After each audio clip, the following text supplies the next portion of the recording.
विश्व नियंतांक अणसर सेवा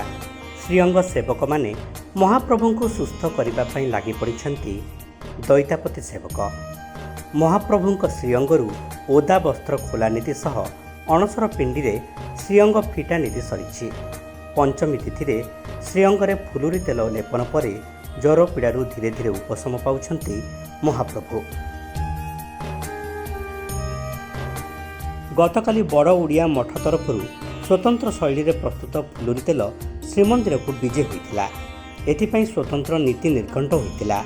श्रीमंदिर में मध्याह्न धूप बढ़िबा परे परंपरा मुताबक बड़ ओडिया मठ को श्रीमंदिर पक्षर फुलुरी तेल विजे पाई खबर जाइथिला। परे बड़ ओडिया मठ महंत बंशीधर दास गोस्वामी प्रत्यक्ष तत्वावधान में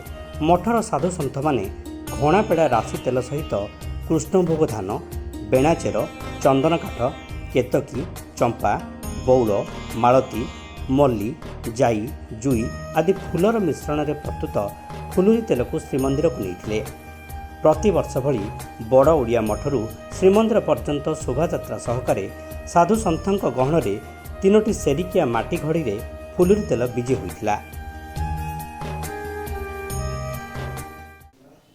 ये फुलुरी तेल बड़ ओडिया मठरे अति बड़ी जगन्नाथ दास समय ही से सेवा प्राप्त होती सेवे ठारू आज पर्यंत 14तम मठाधीश भाव में मुझे निर्विघ्न चले आसी मोर गुरुवर मैंने निर्विघ्न से सेवा को तुले आसते आ मु 93 मसीह आज पर्यंत सेवार नियुक्त रही। ये गोटे वर्ष पूर्वर ही ये प्रस्तुति यार आरंभ होता है। हेरा पंचमी दिन घणापेड़ा राशि तेल एवं वर्तमान समय मिलूवा ऋतु अनुसार सुवासित फूल एवं चेरमूली संग्रह कर रखा जाए ताकू से भितर भर्ती कर दि जाए 2 गोटी कुड़िया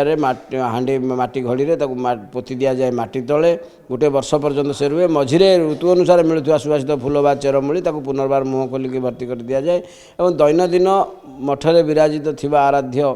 ऋषिकराज राधाराणी अवकाश स्नान बेश सरिबा परे से जगार पूजक हो बा मठाधीश हो जे जेतबेले उपस्थित था से जाई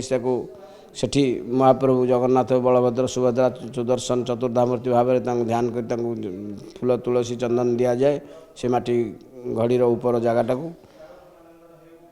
एवं गोटे वर्ष से रहिला परे स्नान पूर्णिमार पूर्व दिन संध्या समय गुप्त भाव में कहीं न देखला भली काढ़िक गोटे घरे रखा जाए एवं अनवसर पंचम दिन श्रीमंदिर बरकंदाज मान आसी जनइबा परे मध्याह्न धूप पर आम महा सुंदर भाव में अमणिया प्रस्तुत करमणिया प्रस्तुत कर 2 गोटी माटी कुड़िया भर्ती करके रखा जाए मुह मुद दि जाए कदली पतर बांधिक अमणिया प्रस्तुत कर दि जाए श्रीमंदिर को मठर सेवायत मान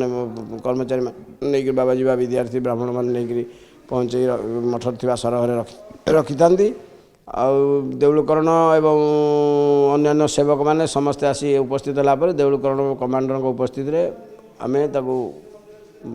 जय विजय द्वार बा बेहरण द्वार पटे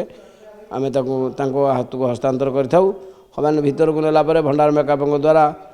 कर्पूर कस्तूरी केशर इत्यादि बाटी ताधे मिसई चुआ ये समस्त मिश्रित कलापर पति महाप्रतर संस्कारित कर प्रथम लेप देलापर अन्य दैतापति सेवक मान समस्ते समस्ते जिते जन उपस्थित था समस्ते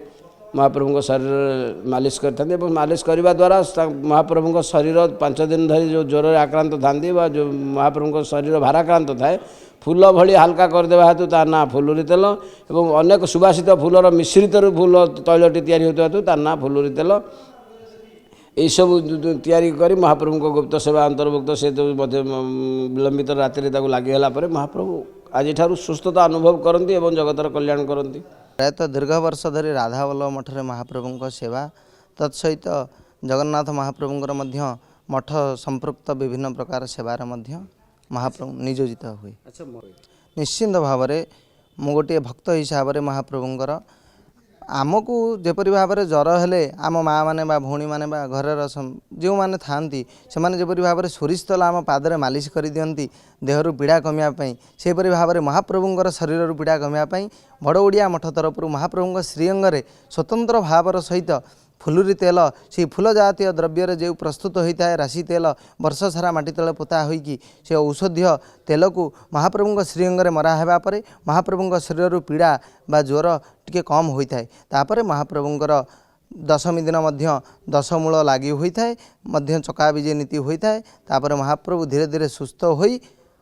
रथयात्रा बा विश्व प्रसिद्ध रथयात्रा को बाहरी आसती।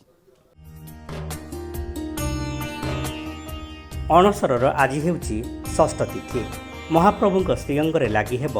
विभिन्न औषधीय सामग्री रे प्रस्तुत ओष। अणसर शुद्ध सुआर सेवक माने झुणा को बाटी सेथिरे तेल कर्पूर आदि सम्मिश्रण करी एक औषधीय ओष प्रस्तुत करिसेंती। एहाकू मध्याह्न धूप परे दैतापति सेवक माने महाप्रभुଙ୍କ श्रीअंगरे लेपन करिथांती। एहा फଳରେ महाप्रभु सुस्थ अनुभव करिथांती बोली विश्वास रहिछि।